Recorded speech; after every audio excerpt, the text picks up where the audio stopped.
Assalamualaikum warahmatullahi wabarakatuh.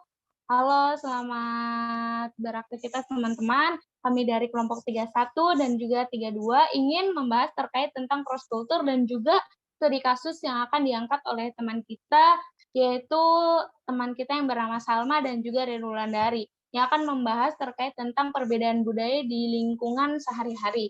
Nah, sebelum kita mengalihkan terkait tentang studi kasus, saya di sini akan menjelaskan terkait tentang cross culture itu apa sih?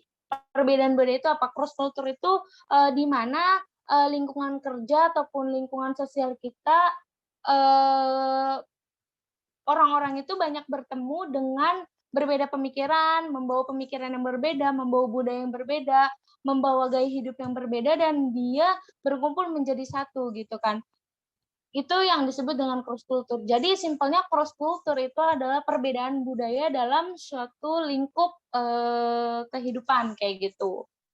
Mungkin langsung saja saya serahkan kepada teman kita yang akan membacakan terkait dengan studi kasusnya, yaitu sahabat Salma dan juga sahabat Ririn. Kepada yang pertama kepada teman kita yaitu Salma, dipersilahkan. Assalamualaikum warahmatullahi wabarakatuh. Perkenalkan, nama saya Nur Fatiatus Salama, biasa dipanggil Salma, mahasiswa dari Universitas Swadaya Gunung Jati Cirebon. Di sini saya akan menceritakan terkait cross culture yang saya alami. Kebetulan saya adalah mahasiswa perantau asal dari Kalimantan Barat, tepatnya di Sintang, dan saya kuliah di Universitas Swadaya Gunung Jati Cirebon sendirian dengan budaya yang saya bawa berbeda dengan teman-teman sekitar saya. Kendala yang pertama adalah mungkin ini dampak negatif yang dampak buruk dari perbedaan budaya yang saya bawa adalah yang pertama, ketika orang-orang melihat atau menilai bahwa ada orang yang berbeda budaya atau khususnya anak rantau, mereka menganggap bahwa orang-orang rantau tuh orang-orang yang berduit. Dan pengalaman saya pribadi itu ketika di bandara ya, ketika saya bilang kalau saya anak rantau, itu tuh harga taksi yang rata-rata 150 itu bisa tembus sampai 300 dengan alasan karena saya orang rantau.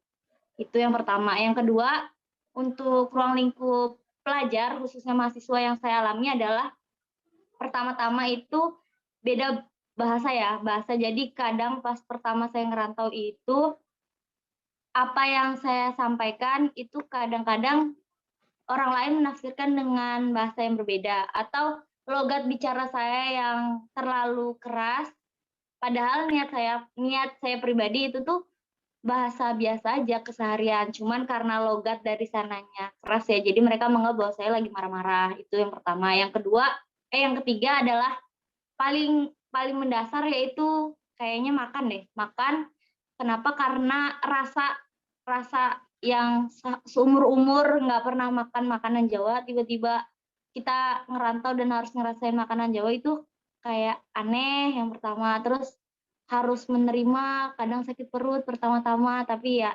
akhir-akhir udah biasa.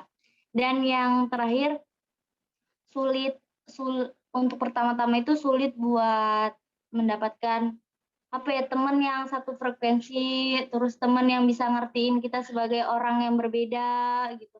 Tapi kalau misalkan kita bisa berbaur dengan baik dan kita bisa berkomunikasi dengan baik, terus kita tahu kita sendirian, itu resiko, terus kita mau menerima orang lain, itu bakalan ada orang yang mau ngedeketin kita gitu tuh. Kelemahan kita adalah kita sendirian, sebagai orang rantau, ada orang yang beda budaya, jadi kita punya tujuan untuk punya saudara lain gitu tuh, punya teman terdekat, itu tuh tugas kita. Jadi gimana caranya kita komunikasi yang baik, tutur kata yang baik, dengan budaya yang tetap kita bawa, terus membawa dampak-dampak positif dengan cara apa ya, menceritakan tentang pengalaman kita di sana kayak gini gini gini gini. Kadang orang tuh lebih care ke situ sih. Mungkin segitu aja, Revi. Oke, terima kasih Kak Salma. Mbak, ada beberapa poin yang aku dapat dari cerita Kak Salma ya.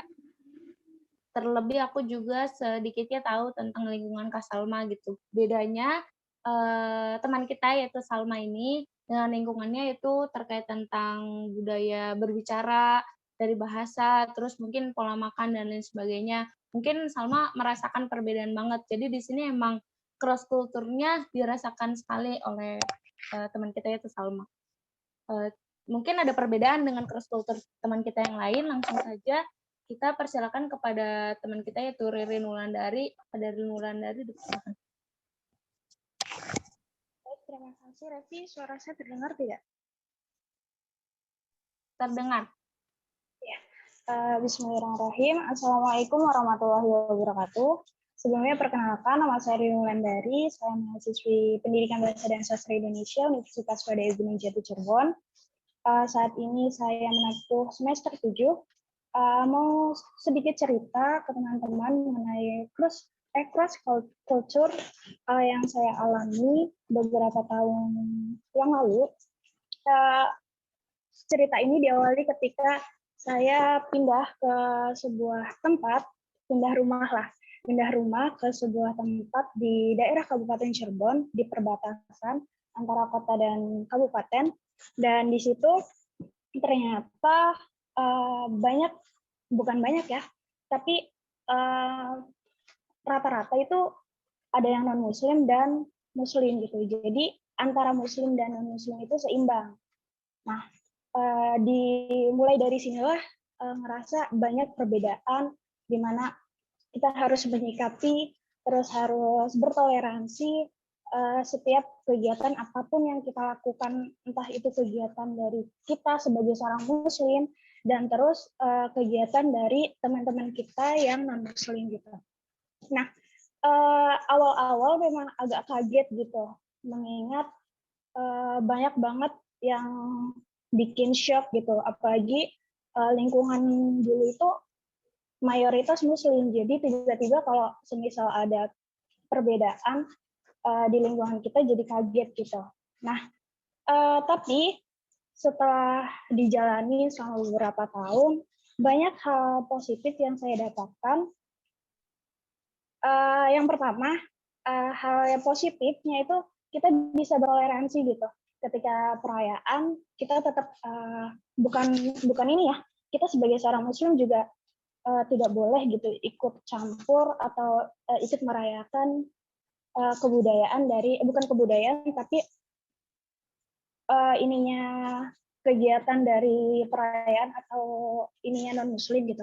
Tapi kita tetap bertoleransi dengan ya bukan membiarkan tapi memberi kesempatan mereka tetap untuk melaksanakan ibadahnya gitu.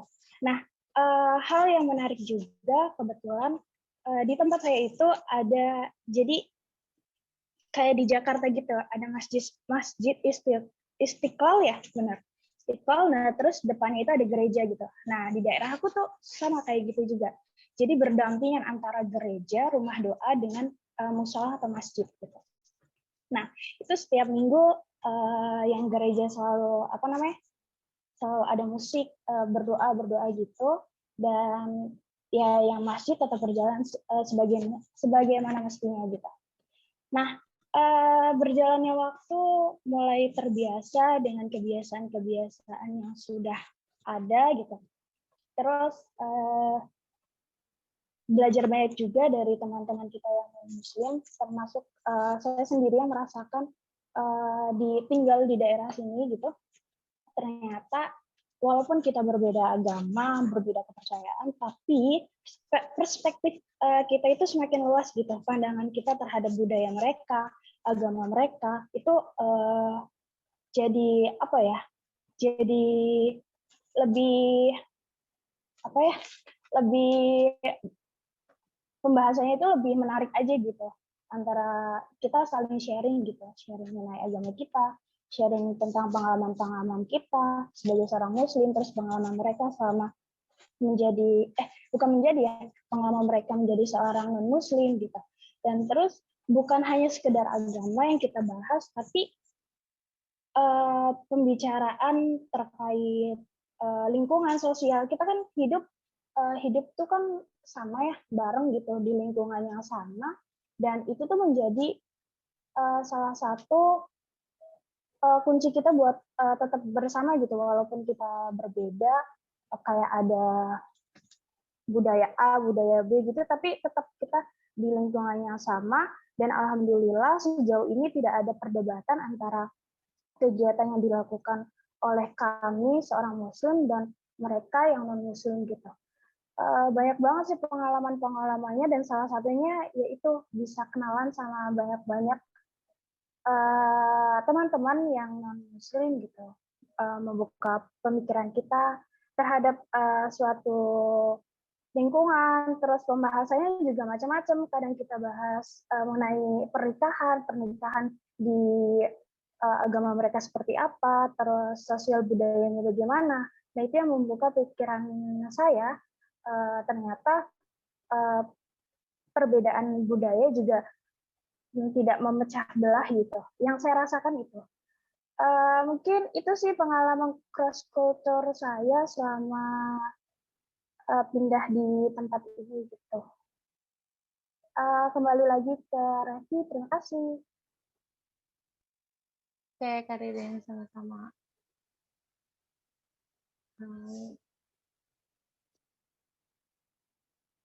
Suara saya jelas nggak? Jelas kok. Saya juga menangkap beberapa poin dari cross culture yang dipaparkan oleh Kak Ririn, yaitu spesifiknya lebih ke perbedaan agama, lintas agama, dan di situ banyak banget peluang untuk kita, khususnya Kak Ririn sendiri dengan lingkungannya bisa menjadi pribadi yang open-minded gitu, menerima perubahan di situ terkait tentang agama-agama mereka, budaya dalam agama mereka, dan lain sebagainya. Oke, sudah di penghujung pembahasan terkait tentang makna ataupun arti dari cross culture, dan juga ada beberapa teman kita yang menceritakan terkait tentang pengalaman yang berkaitan dengan cross culture, yaitu perbedaan budaya. Tadi saya mengambil beberapa poin, ada mereka merasakan perbedaan di dalam bidang titik komunikasi, ada juga perbedaan lintas budaya, agama, pemikiran, terus bahasa, keseharian, dan lain sebagainya, banyak. Tapi di sini saya juga sedikit berpikir gitu kan, teman-teman yang lintas budayanya masih dalam satu bangsa, masih dalam Indonesia aja sudah banyak banget poin perbedaannya, apalagi kita sudah keluar ke bangsa lain, ke negara lain, mungkin tingkatan perbedaannya lebih banyak lagi dan lebih menguras pikiran kita lagi gitu. Maksudnya apa menguras pikiran kita? Karena di sini pikiran kita untuk menjadi pribadi yang open minded-nya itu benar-benar dikuras banget kayak gitu. Saya juga dapat beberapa poin dari cerita-cerita teman-teman terkait tentang cross culture, yaitu bagaimana kita bisa berinteraksi dan berkomunikasi dengan baik dengan teman-teman yang memang beda pemikiran, beda karakter, beda pola pikir, beda budaya, dan lain sebagainya, beda dengan kita, yang harus kita kondisikan, yang harus kita pegang, yaitu gaya berinteraksi kita dan juga gaya komunikasi kita. Karena dari situ orang bakal ngelihat gitu kan. Orang ngelihat kita diem, belum seluruhnya dia bisa menilai. Tapi kalau kita udah berinteraksi, kalau kita udah berkomunikasi, orang bisa melihat, oh iya dia baik sama kita, oh iya dia kurang sopan sama kita. Nah, mungkin pada kesempatan kali ini saya menyimpulkan bahwasanya kita harus menjadi pribadi yang bisa berinteraksi dengan baik dan juga berkomunikasi dengan baik di dalam lintas budaya ataupun lintas agama dengan orang lain. Mungkin kesimpulannya seperti itu dari pembahasan terkait tentang cross culture. Kami dari kelompok 31 dan 32 berterima kasih kepada teman-teman yang sudah menonton video kami terkait tentang pembahasan ini. Kurang lebihnya mohon maaf. Salam kompeten dari kami. Wassalamualaikum warahmatullahi wabarakatuh.